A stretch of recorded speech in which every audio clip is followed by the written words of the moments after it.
திருச்செழியன், 4ஆம் வகுப்பு மாணவன், நகராட்சி நடுநிலைப்பள்ளி, சண்முகபுரம், பழனி. ஒரு ஊர்ல ஒருத்தன் இருந்தான்.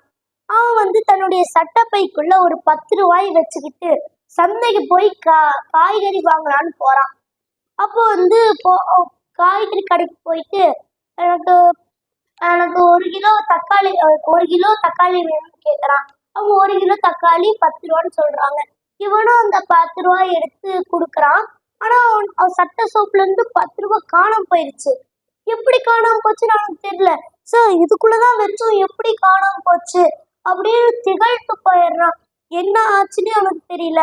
உடனே அவன் அந்த 1 கிலோ தக்காளி அவன்கிட்டயே கொடுத்துட்டு மறுபடியும் வீட்டுக்கு வந்துடுறான்.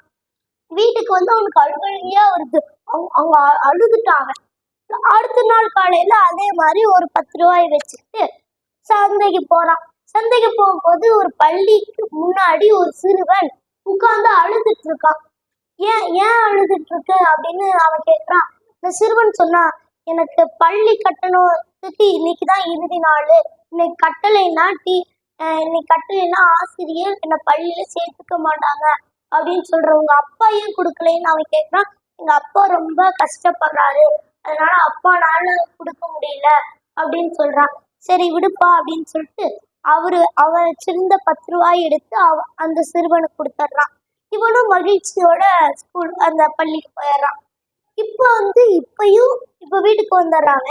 இப்பயும் அவன் காசு இழந்துட்டு வந்திருக்கான். ஆனா மகிழ்ச்சியா இருக்கான். போன தடவை காசை இழந்துட்டு வந்திருக்கான், ரொம்ப வருத்தம் அடைஞ்சான்.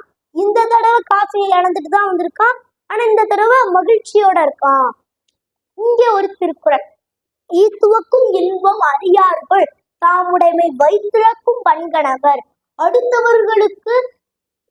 அடுத்தவர்களுக்கு கொடுப்பதால் வரும் இன்பத்தை பழகியவர் அந்த பழக்கத்தை கைவிட மாட்டார்கள். நன்றி, வணக்கம்.